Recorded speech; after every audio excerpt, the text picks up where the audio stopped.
Écoutez, en tout cas, pour moi, c'est un vrai plaisir d'abord d'être là, bien entendu, de vous retrouver après presque un peu plus d'un an depuis le dernier FDD, pour ceux qui étaient déjà là. Est-ce que ça résonne pas trop?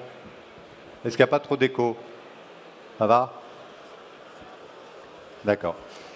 Donc, je suis ravi d'introduire effectivement ce second round, dont l'intitulé France versus France est déjà tout un programme en soi.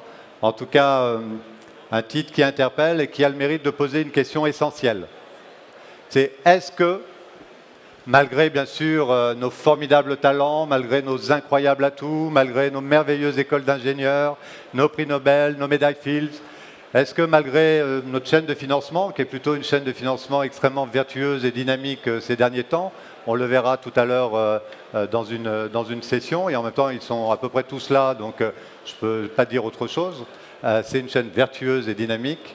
Malgré effectivement nos Xavier Niel, nos Criteo, nos Blablacar, nos Sigfox, nos Thierry Petit, nos Jacques-Antoine Granjon, ils vont adorer que je les ai cités côte à côte, ces deux-là.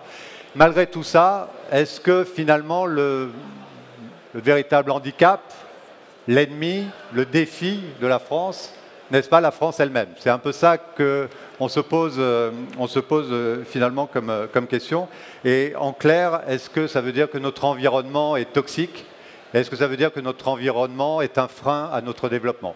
Quand on parle de la France versus France, c'est un peu ce que disait aussi Marie Eklund ce matin, c'est finalement est-ce que nous ne sommes pas notre principal ennemi? Et si nous tous, vous comme moi, nous nous posons cette question, c'est parce que la plupart d'entre nous, nous sommes tous des entrepreneurs. Et des entrepreneurs, bien sûr, ça doit avoir une confiance inébranlable en l'avenir, mais être entrepreneur, c'est aussi savoir anticiper cet avenir. Et anticiper cet avenir, ou anticiper, c'est parfois aussi, vous le savez, voir le mur arriver, et voir le mur arriver très vite si on ne fait rien.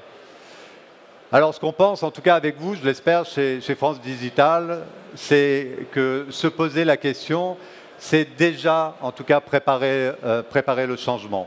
Se poser la question, c'est avoir le courage de regarder finalement la situation telle qu'elle est, avec, j'aime bien dire, avec French réalisme, ça veut dire sans se flageller, mais sans non plus s'auto-congratuler, sans faire non plus de French celebrating à tout bout de champ.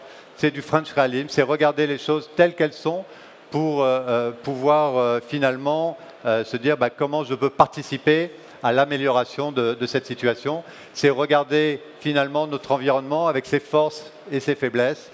Et quand je parle d'environnement, je parle de l'éducation, je parle du cadre réglementaire, législatif, de la fiscalité, de la formation, du droit du travail, bien sûr de notre capacité, de nos structures de financement et d'investissement. Tous ces éléments qui finalement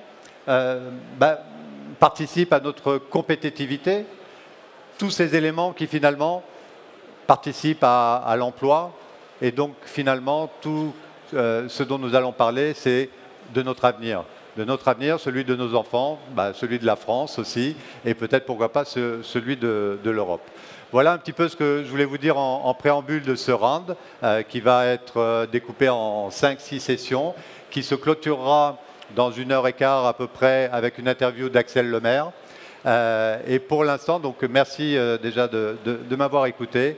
Et maintenant, pour ouvrir le bal, je vais appeler Laure de la Rodière et Jean-Louis Messica à monter sur le ring.